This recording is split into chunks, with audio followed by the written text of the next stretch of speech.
샬롬, 이동춘 목사입니다. 오늘도 여러분의 삶이 주님의 평안으로 가득하시길 기원하며 하나님의 말씀을 나누겠습니다. 오늘 말씀 요한복음 12장 12절에서 19절 말씀입니다. 그 이튿날에는 명절에 온 큰 무리가 예수께서 예루살렘으로 오신다는 것을 듣고 종려나무 가지를 가지고 맞으러 나가 외치되 호산나 찬송하리로다 주의 이름으로 오시느니 곧 이스라엘의 왕이시여 하더라. 예수는 한 어린 나귀를 보고 타시니 이는 기록된 바 시온 딸아 두려워하지 말라 보라 너의 왕이 나귀 새끼를 타고 오신다 함과 같더라. 제자들은 처음에 이 일을 깨닫지 못하였다가 예수께서 영광을 얻으신 후에야 이것이 예수께 대하여 기록된 것임과 사람들이 예수께 이같이 한 것임이 생각났더라. 나사로를 무덤에서 불러내어 죽은 자 가운데서 살리실 때에 함께 있던 무리가 증언한지라. 이에 무리가 예수를 맞으면 이 표적 행하심을 들었음이로라. 바리새인들이 서로 말하되 볼지어다 너희 하는 일이 쓸데없다. 보라 온 세상이 그를 따르는도다 하니라. 아멘. 요한복음 12장 12절에서 19절의 말씀을 본문으로 시온에 따라 두려워 말라. 왜요? 라고 하는 제목의 말씀을 나누겠습니다. 심리학자 프로이트가 우리에게 던진 질문은 의심이었습니다. 눈에 보이는 현상과 인식하고 있는 의식에 대한 의심이었습니다. 지금 당신이 알고 있는 당신은 당신이 아니다. 지금 당신은 허위의식 속에 속고 있는 것이다. 진정한 당신을 찾고 싶은가? 과거와 연결된 무의식을 찾으시기에 프로이트는 모든 사람들은 자신도 모르게 본 모습을 감춘 채 가면을 쓰고 있다고 생각했습니다.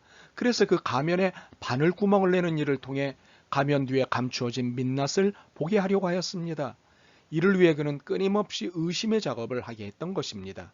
더 깊은 무의식을, 더 이전의 사건을 찾으시기에 사람들은 프로이트의 이러한 의심의 해석학에 제법 동의를 합니다. 지금의 문제는 이전의 상처들과 연결되어 있다는 것을 프로이트 덕에 알게 되면서부터입니다. 그렇다면 사람들이 프로이트의 의심의 해석학에 관심을 보이는 이유가 무엇일까요? 두려움 때문입니다. 나를 둘러싸고 있는 세상에 대한 두려움에서부터 나 자신에 대한 두려움에 이르기까지 인생의 모든 것에 대한 두려움 때문입니다. 그리고 그 두려움의 이유를 알고 싶어서입니다. 그런데 그리스도교는 이 두려움의 이유를 잘 알고 있습니다. 구체적인 부분에 있어서는 프로이트의 세밀한 분석과 안내가 필요하지만 그리스도교는 우리의 두려움의 근본적 이유를 알고 있습니다. 무엇일까요?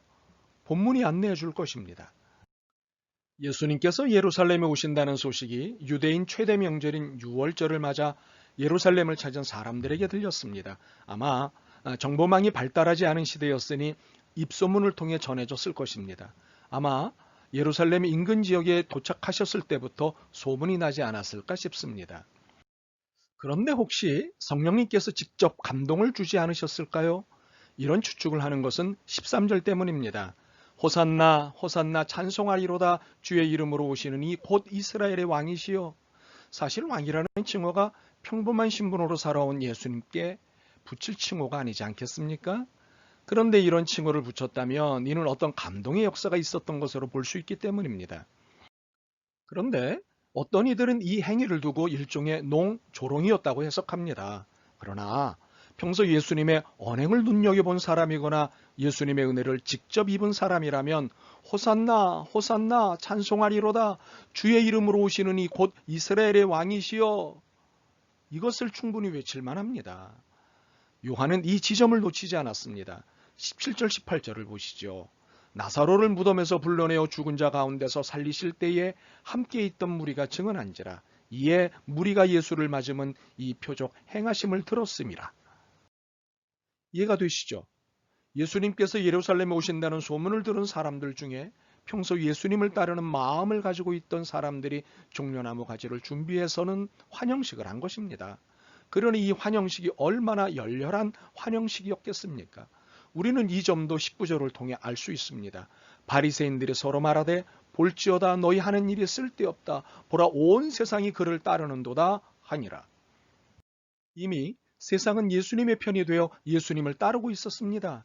단지 소수만이 발악을 하고 있었습니다. 이유는 단 하나였습니다. 예수님으로 인해 자신들의 정치 권력이 불안해지는 것을 확실히 느꼈기 때문입니다. 표면적으로는 종교적 이유를 말했지만 속은 정치적 이유로 예수님을 반대했던 것입니다. 아마 이로 인해 경제적인 면도 타격을 입고 있었을 것입니다. 왜냐하면 정치와 경제는 참 쌍둥이 같기 때문입니다. 그런데 민중들의 이 환영도 정치적이었습니다. 호산나 호산나 찬송하리로다 주의 이름으로 오시는 이 곧 이스라엘의 왕이시여. 잘 보십시오. 이들은 예수님을 온 우주의 왕, 온 땅의 왕이 아니라 이스라엘의 왕으로 환영하였습니다. 이 하나로도 이 환영은 정치적 환영이었던 것이 분명합니다. 그러나 이들의 정치 이해는 정치 지도자들과 종교 지도자들의 정치 이해와는 달랐습니다. 민중들의 정치 이해는 민족 해방이었기 때문입니다.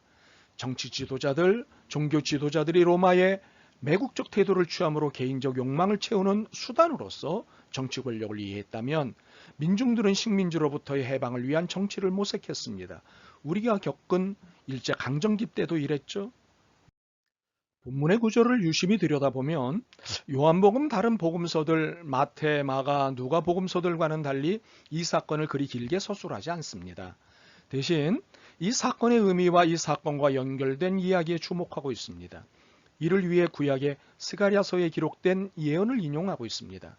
예수는 한 어린 나귀를 보고 타시니 이는 기록된 바 시온 딸아 두려워하지 말라 보라 너의 왕이 나귀 새끼를 타고 오신다 함과 같더라. 우리는 스가랴를 통해서 준비된 예수님에 대한 예언이 맞았음을 알 수 있습니다. 그러나 이것과 함께 중요한 것은 무엇 때문에 예루살렘에 임하셨느냐는 것입니다. 스가랴서를 더 들여다보면 공의로 구원을 베푸시기 위해서 오신 것을 알 수 있습니다. 이것이 요한복음 본문에는 생략되어 있습니다. 그러나 이미 스가랴서를 전제로 하고 있기 때문에 요한복음은 스가랴서로 읽으면 됩니다. 스가랴서 본문을 요한복음 본문에 대한 주석으로 삼으면 됩니다. 스가랴 9장 10절에서 12절입니다. 내가 에브라임의 병거와 예루살렘의 말을 끊겠고 전쟁하는 활도 끊으리니 그가 이방 사람에게 화평을 전할 것이요 그의 통치는 바다에서 바다까지 이르고 유브레다 강에서 땅 끝까지 이르리라. 또 너로 말할진대 내 언약의 피로 말미암아 내가 내 갇힌 자들을 물 없는 구덩이에서 놓았나니 갇혀 있으나 소망을 품은 자들아 너희는 요새로 돌아올지니라. 내가 오늘도 이루노라. 내가 내게 갑절이나 갚을 것이라. 스가랴의 메시지가 무엇입니까? 먼저는 에브라임에서부터 예루살렘에 이르기까지 유다 전역에 있는 전쟁용 병거와 말과 활을 제거하시겠다는 것입니다. 그리고 온 세상에 화평과 해방을 주시겠다는 것입니다. 이 스가랴의 메시지로 요한복음을 읽어보십시오. 무슨 메시지인가요? 예수님께서 왕으로서 현재 행사되고 있는 악을 제거하신다는 것입니다. 그러나 악 제거의 목적은 평화를 위한 것이지 권력을 확보하거나 확장하기 위한 것이 아님을 분명히 하고 있습니다. 하나님 나라의 정치는 권세를 무너뜨리는 것이지 권력을 확보하는 것이 아니기 때문입니다. 이를 단적으로 보여주신 것이 나귀 새끼를 타신 일입니다. 초라하고 별 볼 일 없는 나귀, 그것도 새끼를 타신 것은 추구하시는 바가 힘의 확보가 아니라 힘의 붕괴라는 것을 보여주신 것입니다. 또한 세상을 바꾸는 것은 무기가 아니라 겸손과 평화의 왕이신 예수를 따르는 제자도라는 것입니다. 우리 대부분이 갖는 본질적인 두려움은 힘과 연관되어 있습니다. 구체적으로는 힘의 소유와 힘의 사용에 대한 것입니다. 우선은 힘이 없는 것에 대한 두려움입니다. 당연하겠지요. 그러나 힘이 있어도 두렵습니다. 이 힘을 계속 유지할 수 있을지에 대한 염려 때문입니다. 또한 힘이 없어 힘에게 당하는 것에 대한 두려움입니다. 반대로 힘을 사용한 사람의 입장에서 후회나 후환에 대한 두려움입니다.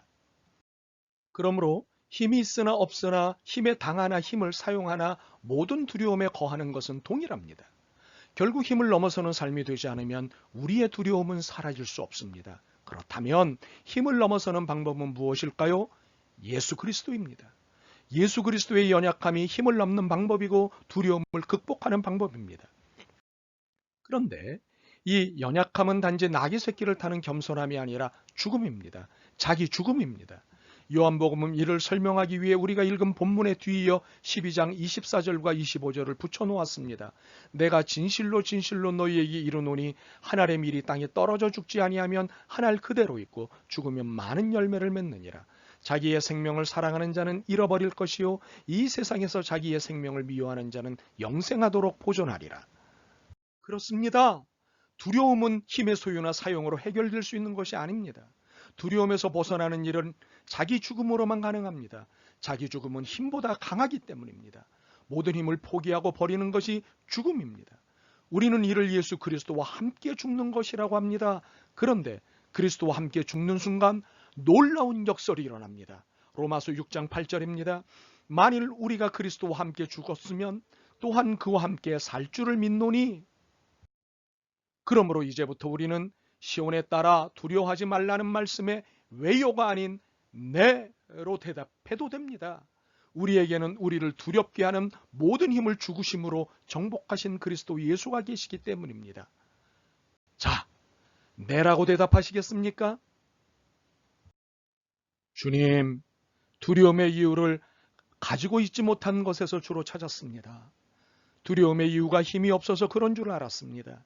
그러나 주님의 힘을 오해하고 세상 권력을 의지했기 때문이라는 사실을 알았습니다.